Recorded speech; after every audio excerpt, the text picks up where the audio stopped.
Buenas tardes y bienvenidos de nuevo al Magazine El Lavadero, el magazine de aquí de Canal Torrevisión para la Aurín de la Torre. Hoy martes comenzamos la semana, como siempre, con nuestra compañera Sumaya Shahir y su espacio Más que Cultura.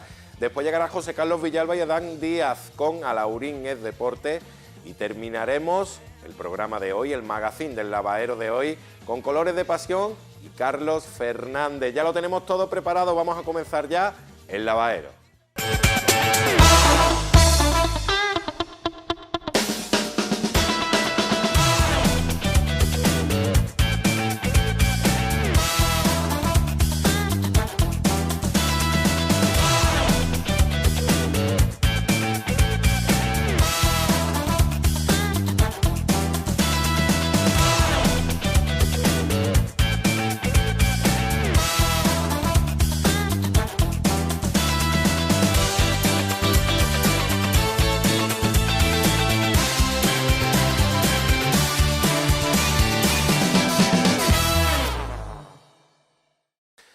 Sumaya Shahir es la encargada cada semana de inaugurar nuestro programa y nuestra semana aquí en El Lavadero, en Canal Torrevisión. Os dejamos muy buena compañía con Sumaya Shahir y su sección Más que Cultura.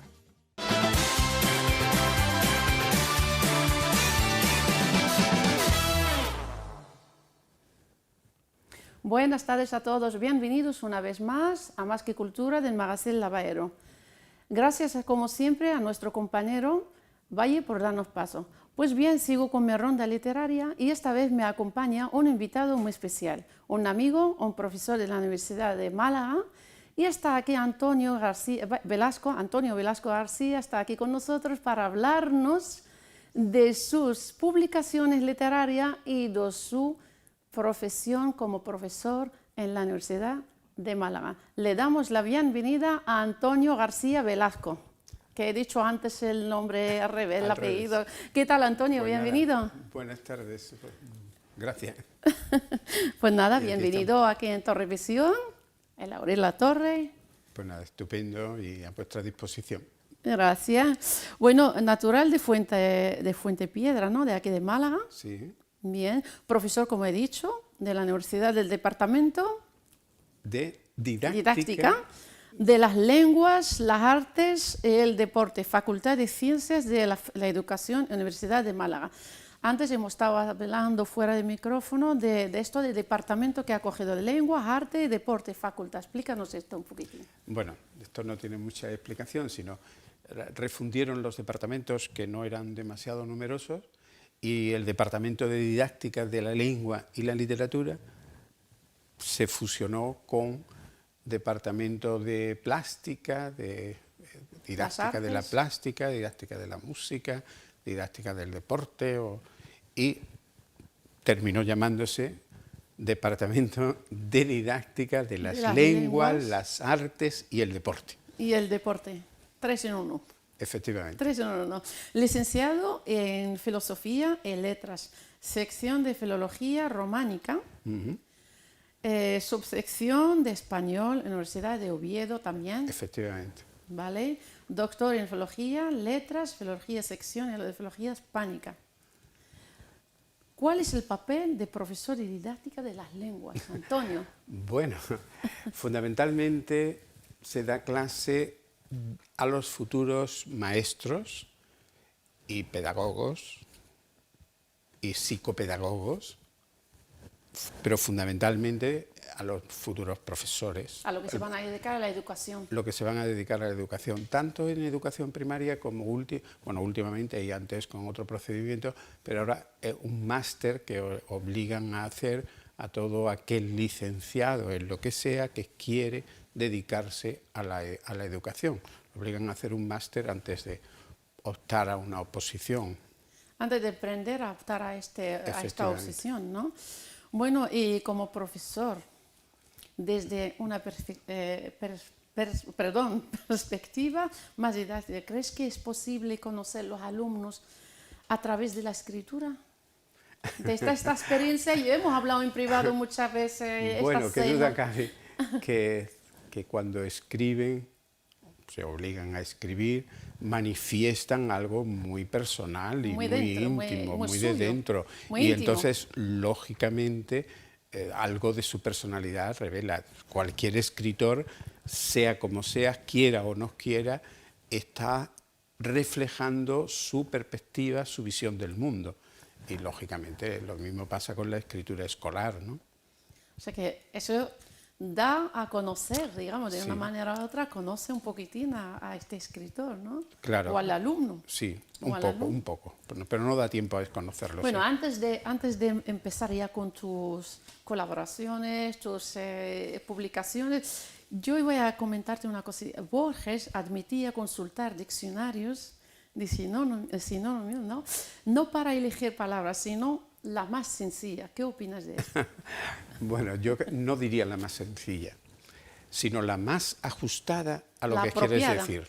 La más apropiada a lo que quieres decir. Eso yo creo que lo hacemos todos los que nos dedicamos a la escritura. A veces para evitar una repetición, a veces simplemente porque esta palabra no me convence mucho, voy a buscar otra no coincide con el sentido que quiero que quiero transmitir, y entonces voy a buscar otra palabra. Las más sencillas, bueno, las palabras o son difíciles, son difíciles o sencillas desde la perspectiva del lector, ¿no? Del usuario de esa palabra, pero realmente si uno conoce la palabra, pues le resulta sencilla. O todas las palabras son sencillas, son igualmente sencillas. Pero hay que decir, ¿verdad?, que los profesores nos gusta repetir. Repite, que el alumno repita. Yo recuerdo que me lo decían, no hay que repetir, te restaban, punto. Por repetir el mismo verbo, claro, por repetir. Claro. Eso tal vez, eso de una manera para enriquecer al alumno, ¿no? Para que... Sí, desde el punto de vista del profesor, efectivamente. No es un profesor exigente, yo estoy de acuerdo con ello. Sí, totalmente de acuerdo, porque de alguna forma estamos obligando a que enriquezca su vocabulario. O más todavía, te lo voy a decir con más precisión profesoral. Profesoral, sí. Nosotros tenemos un vocabulario activo y un vocabulario pasivo. ¿Qué quiere decir esto? Eso. Un vocabulario que usamos habitualmente en cualquier conversación, y un vocabulario pasivo que comprendemos pero apenas usamos o no usamos. Entonces, claro, un ideal es que el alumno haga activo la mayor parte de ese vocabulario pasivo. Entonces, una manera de obligarlo a activar ese vocabulario pasivo es precisamente por medio de la escritura. Alimentar más hacer que ese vocabulario fluya y se use, porque lo comprende. De hecho, estamos leyendo un libro y nos encontramos muchas palabras que habitualmente no usamos y sin embargo las entendemos, sabemos lo que quiere decir. Pues un poco lo que se pretende mediante la escritura es que afloren esas palabras del vocabulario pasivo. Queda bien explicado, pasivo. Y el otro, columnista habitual de prensa y colaborador de la revista de crítica literaria, papel literario digital, coordinador, colaborador de Sur, revista de letra, etcétera, etcétera. Tienes tantas actividades que yo te pregunto, Antonio, ¿dónde sacas tiempo? ¿Dónde sacas tiempo? Que yo sé que estás en todos lados. No lo sé. Yo te llamo por teléfono y no me coges, y me contestas luego que he estado aquí. Porque, lógicamente, muchas veces es aprovechar cualquier huequecillo que te deja para organizarse, para escribir o para leer o para aprovechar el tiempo. Yo creo que ese es uno de los secretos, pero indudablemente los libros que tengo escritos todos requieren un tiempo largo de elaboración y requieren trabajo, ¿no? Muchísimo trabajo. En el tiempo que, durante mi periodo de profesor en la universidad, apenas sí he escrito libros de creación, salvo poesía. Sin embargo, en un tiempo a esta parte, la novela, que ha sido lo mío siempre. De ello vamos a hablar, que has publicado el primer libro, tus publicaciones, entre ellos tienes poesía, tienes narrativa, tienes también literatura infantil. Vamos a hablar apartado por apartado. El apartado de la poesía. Comenzaste el primer libro que se llama, creo que se llama Fuego Sordo. Fuego Sordo, ¿sí? efectivamente. En el año 95. En el año 75. 75. 1975. 1975. Sí. Sí. ¿Qué es lo que recogía y cómo era aquel libro? ¿Cómo era aquel primer nacimiento literario? Pues es un libro complejo, porque tiene 3 partes, se podría decir. En la primera se plantea cuál es la finalidad de la escritura. Es un libro de poesía. De poesía estamos hablando. Se plantea si es conveniente escribir, para qué escribir.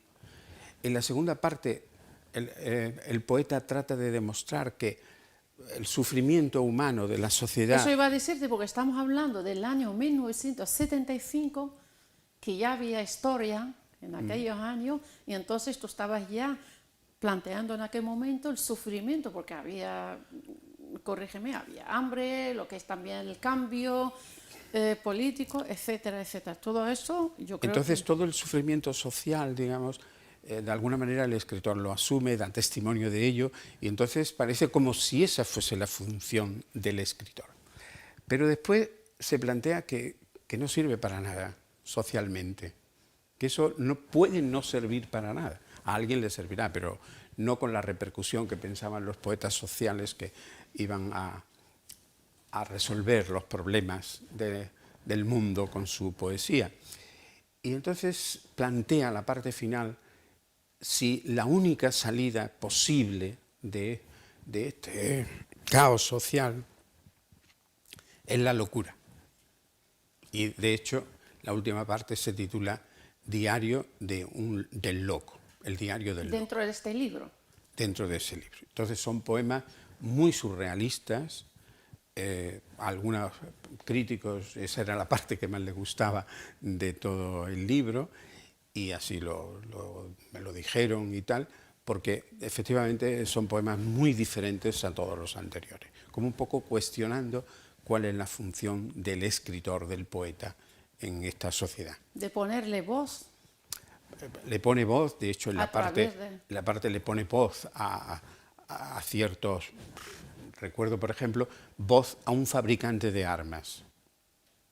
Entonces dice, se me ha parado el reloj no sé cuánto, pero no la cuenta corriente, ¿no? Porque estaba haciendo. Seguía y activa. ese es un poema que se plantea en Fuego Sordo, ¿no? Por ejemplo, ¿no? También después publicaste y sigues publicando, por lo que veo aquí, cada 2 o 5 años, Marchamar Andalusí. Marchamar Andalusí es un También libro otro libro de poesía. de poesía donde plantea la necesidad de una vida abierta como el mar, una vida libre, abierta como el mar. Es un estribillo que se aparece prácticamente en todos los poemas del libro. ¿Cómo recuerdas la publicación de tu primer libro, Antonio? Estamos hablando en el 75. Pues la recuerdo con satisfacción, porque yo he sido siempre, creo que excesivamente cuidadoso con la poesía. Y por una anécdota te voy a contar. Sí, por favor. Recuerdo que cuando era estudiante, no sé si era quinto, me parece que era quinto, sexto, no recuerdo, de bachillerato, estaba un día leyendo en la biblioteca y se me acercó un profesor y me dice, Antonio, te hemos dado el primer premio de cuentos, pero la poesía que has presentado es muy mala, no vuelvas a escribir poesía. ¡Qué duro! Pero no duro. te quitaron la gana. No, por supuesto, pero sí me hicieron muy cuidadoso a la hora de publicar. Quizás este toque, este consejo que te dieron te hizo reaccionar. Me estimuló a ser estimuló a muy escribir, pero riguroso a la hora de escribir mejorando. poesía. Pero lógicamente a que yo podría desanimar a un estudiante con, no sé, 16 años o no sé qué edad tendría entonces. Bueno, según también la personalidad de la persona, toma Claro, el consejo claro. de una manera o Pero de otra. sí fui cuidadoso. Y de hecho, ocurrió que ya siendo profesor en el Instituto de Vélez Málaga, celebrábamos todos los años unas conferencias dedicadas a un poeta por Navidad, y se publicaba un libro con las intervenciones, las colaboraciones, y el primer año yo no di poesía, aunque leí poesía, pero no di poesía, di un pequeño cuento. Al año siguiente me dicen los organizadores, dice, Antonio, este año no vamos a publicar nada tuyo. Digo, ¿por qué? Dice, porque no vamos a publicar prosa, vamos a publicar verso. Digo, bueno, ¿y quién te dice a ti que yo no tengo poesía para dártela? Ah, Pues bueno, pues venga, como el año pasado nos diste cuenta, le di un poema, por supuesto, se publicó en aquella especie de antología, ¿no? No recuerdo si era dedicado a Jorge Guillén, a Blas de Otero, no recuerdo. Y bueno, y el mismo que me había propuesto, me había dicho esto, fue el que sirvió de intermediario para publicar mi primer libro en una prestigiosa colección, que era la colección Guadalhorce, que llevaba, ¿cómo se llama este hombre? Ángel Cazarena, una colección hecha en la imprenta Sur, con toda la tradición que tiene la imprenta Sur en Málaga, Emilio Prados y todo esto, ¿no? Y se publicó en esa colección ese libro, en el año 1975. 75, y después, sí, bueno, he seguido publicando cosas. Bueno, desde el año 75, 77, 82, el 2002, hasta el 2016 sigues publicando poesía. Y el libro de las heridas, tu libro de las heridas de amor, quedó finalista en el premio Andalucía de la Crítica. Sí.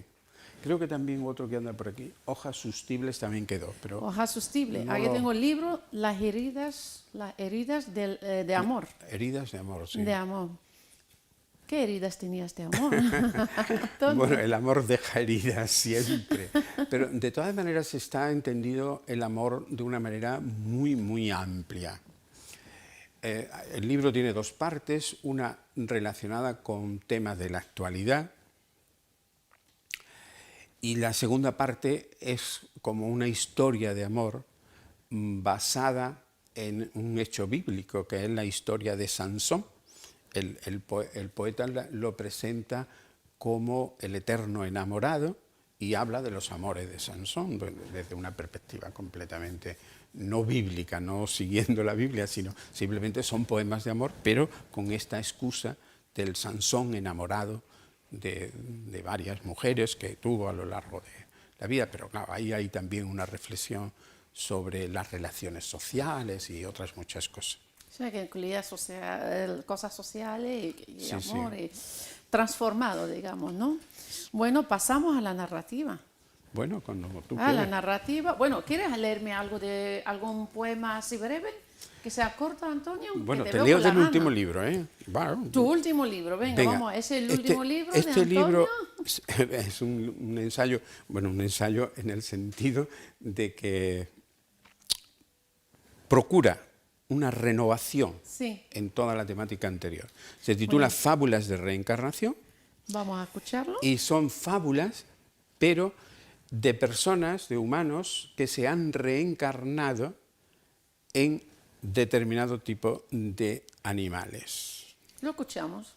Y entonces, lógicamente, pues desde la hormiga, el piojo, la jirafa, el conejo, la araña... La hormiga. ¿La hormiga quieres que lea? Sí. Pues bueno, te leo la hormiga. Porque otro me parecía la he escuchado en otra ocasión, ¿no? La hormiga. De pronto tan pequeño, una hormiga que sube por el tronco de un árbol gigantesco. Allá arriba me espera una bola negruzca y cabezona de voraces formícidos. Una ciruela roja es el botín al que estamos llamadas. Mas no me gusta el dulce empalagoso que el vientre descompone. Tengo que obedecer y seguir el camino que marcaron los dioses. Cuando era ser humano, me gustaban los lujos, ser único, alejado del pueblo y de la tribu. La hormiga. Sí, se ha encarnado en una hormiga que lógicamente ahora le molesta el seguir el rebaño de la hormiga, el grupo, el camino marcado, cuando él... Pero a mí me gusta la hormiga dice que da suerte. Era humano, que se alejaba de todo. Dejamos la poesía y vamos a ponernos con la narrativa. Lejano siglo, ¿no? Lejano siglo XX, sí. Siglo XX, Altos Vuelos, en la segunda edición, me parece que el 2016, que hace poco. Amores y tiempo, profesor de poesía, creo que va contigo, ¿no?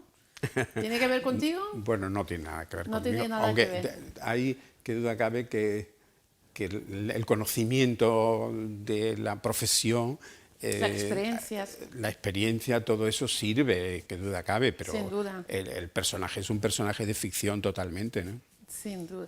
Memorias de mi eterna llamarada, El pueblo de los misterios, además cuentos. Pero seguimos volando. ¿Cuál es para ti el mejor libro en este género que has publicado?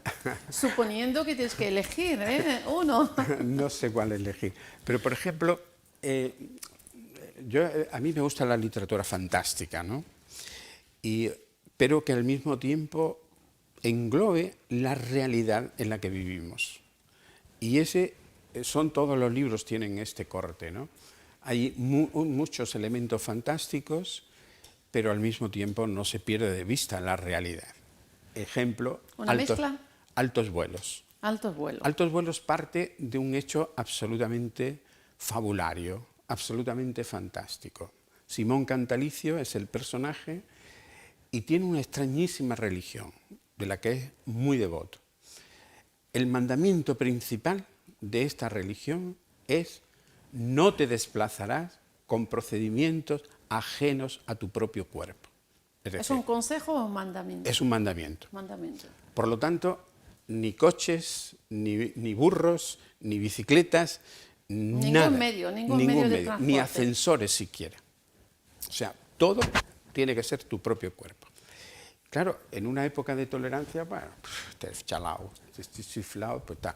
Pero en una época de intolerancia empezaron a acosarlo, a reírse de él, a invitarlo a subir al coche permanentemente. Se sintió tan agobiado que su Dios lo premia con la capacidad de volar. Y a partir de ahí empieza la novela. Ya empieza la novela y lo dejamos ahí porque hay que comprarla y hay que... Lógicamente se descubre la forma de pensar, que no es único, sino que hay toda una sociedad que están organizados de una manera que choca con la realidad. Por ejemplo, cuando hay una relación de pareja, cada vez que tienen una relación amorosa, echan unas monedas, un anillo, algo de valor, lo echan en una especie de hucha, de caja y tal. Y cuando han reunido suficiente dinero, entonces deciden tener un hijo. Pero claro, ahí no queda la cosa. Los hijos no los educan los padres, sino la sociedad a la que ellos pertenecen. Con lo cual, el amor es un don de Dios, dice este personaje, o esta religión es un don de Dios y lo mismo te aparece que desaparece. Por tanto, si desaparece el amor, ese sentimiento que nos une, pues bueno, tú sigues por tu camino y yo sigo por el mío. Y yo sigo por el mío. Pero los hijos no han sufrido trauma, puesto que han sido educados por la sociedad. Por esa sociedad, ¿no? Entonces cuenta una historia, se va descubriendo todo esto, la gente cree que es un escándalo que las relaciones amorosas de Simón Cantalicio y se crea una tensión. En fin, la novela es muy compleja, pero al mismo tiempo hay una reflexión sobre la sociedad en la que vivimos. Tu último libro, Antonio. Mi último libro, el que he publicado, no escrito, he publicado, se titula El pueblo de los misterios. El pueblo de los misterios. ¿Qué cuenta? ¿Qué encontramos? ¿Qué te inspira para escribir El pueblo de los misterios? Es una novela también fantástica, porque un profesor es el personaje que ha roto con su pareja, con su novia. La novia ha desaparecido. La novia era muy aficionada a la ufología, a los ovnis y todo eso. Pertenecía a una sociedad de ufólogos y va al pueblo donde, según ha leído en las notas que tenía su pareja en la casa, podría estar, puesto que allí se han producido muchos hechos extraños, misteriosos, que podrían tener relación con los ovnis, y se va a buscarla. Y allí pues, se encuentra a una pareja que se llama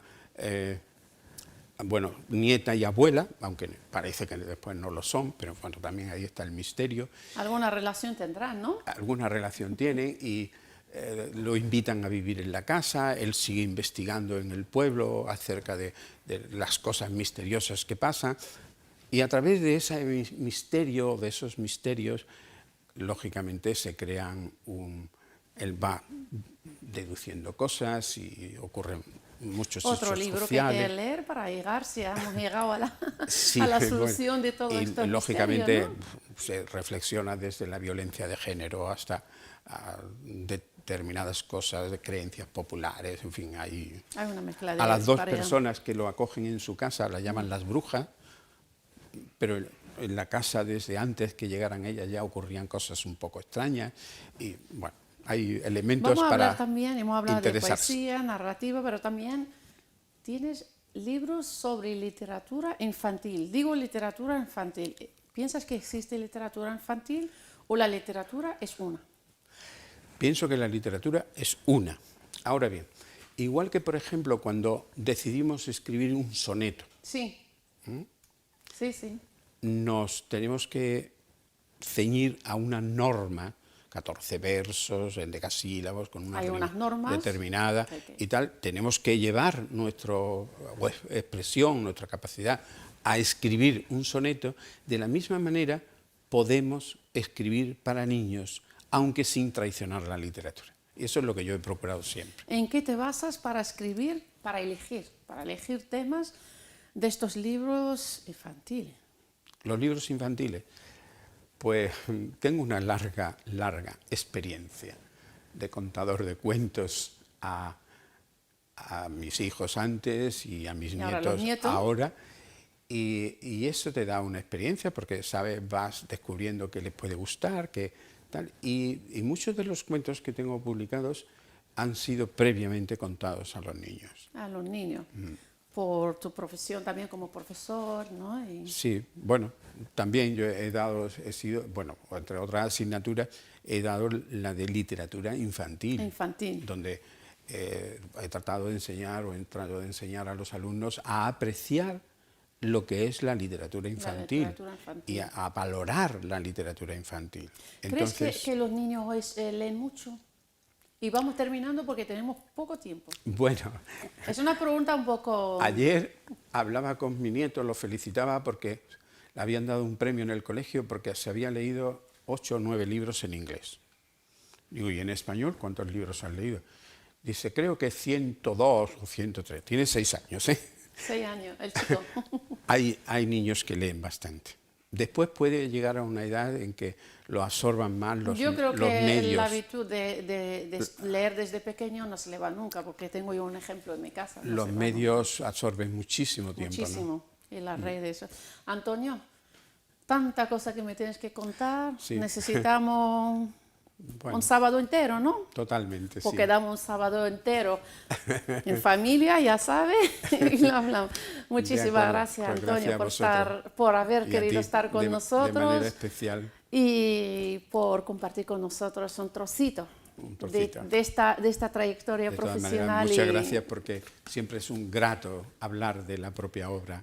Sabes que te apreciamos, sabes que nos vemos toda la familia y seguimos en contacto, ¿no, Antonio? Pues ¿Nos despedimos? Gracias. Pues nos despedimos. Gracias, Antonio. Vale. Bueno, señores, nos tenemos que despedir por hoy, pero sí, la semana que viene os espero aquí, a la misma hora, el mismo lugar, Torrevisión de Laura Laterre. Mientras tanto, sed felices. Hasta luego.